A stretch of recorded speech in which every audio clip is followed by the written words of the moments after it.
اهلا اهلا بنات، كي دايرين؟ لاباس عليكم؟ بخير، نتمنى تكونوا كلكم بخير وعلى خير ان شاء الله وفي صحه جيده. كيف ما شفتوا معايا اليوم فيديو جديد ونهار جديد ان شاء الله. واليوم فيديو المعكازات اللي ما تيبغيوش كثره الخلطات وما كيبغيوش يديروا كثره الوصفات.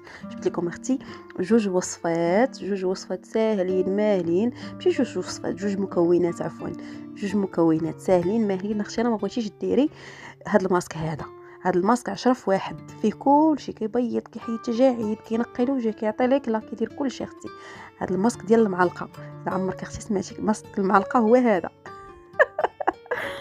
المهم الزين ديالي، ما غاديش نطول عليك الفيديو، انا عارف المتتبعات ديالي ما كيبغيوش يشوفوا كثره الهضره في الاول ديال الفيديو. المهم الزين، غادي ندوزو اختي دابا، غادي نشوفوا المكونات ديال الوصفه باش ما نطولش عليكم الفيديو، ونبداو المكونات على بركه الله.